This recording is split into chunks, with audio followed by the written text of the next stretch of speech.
In a meadow where sunlight spilled like honey and tall grasses whispered secrets, a strange sound drifted across the fields. Soft, lilting, almost magical. Villagers paused, birds hushed, and even the wind seemed curious. The song floated on the air, too graceful for any ordinary creature. And yet, it came from a donkey. Bruno, a dusty gray pack animal who spent his days hauling hay, blinked in surprise. He nudged the wooden flute lying under a bush, and somehow, quite by accident, he had stepped just right, pushing air through it. The tune was no musician's masterpiece, but to Bruno it sounded like a gift from the sky. He lifted his head proudly. I made that, he brayed with delight. Around him sparrows scattered, horses glanced over, unimpressed, but Bruno didn't notice. He snatched the flute awkwardly in his mouth, convinced destiny had finally called him to greatness.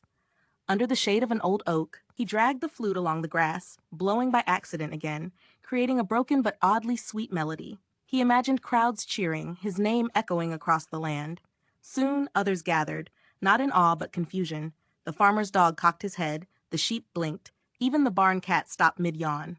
"Listen to me," Bruno declared between squeaks. "I'm a musician now." The dog snorted. "That wasn't music, just luck." Bruno stamped a hoof. "You're jealous."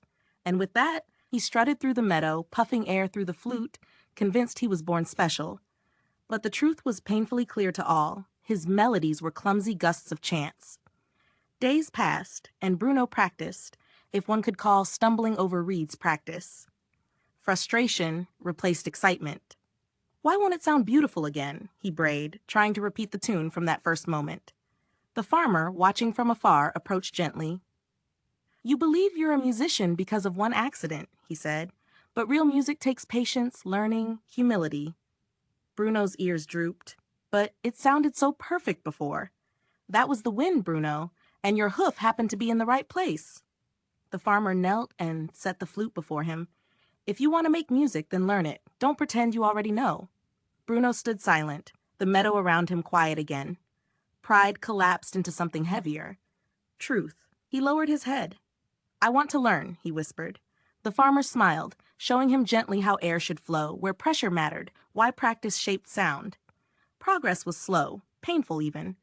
But Bruno listened, and over time, through persistence instead of accident, he coaxed real notes from the flute. They weren't perfect, but they were his, earned rather than imagined. One dusk, when the fireflies stitched light across the meadow, Bruno played a soft, shaky melody. Animals gathered, not confused but curious, even impressed. This time his heart swelled not with arrogance but gratitude. He smiled around the flute. "I didn't stumble into this, I worked for it." And the wind carried his tune, simple, humble, but real. Life often gives us lucky breaks, moments that feel like brilliance. But true mastery, true worth, is not in stumbling upon success, but in choosing to grow into it. If you enjoyed this story, don't forget to like, share, and subscribe to help our channel grow.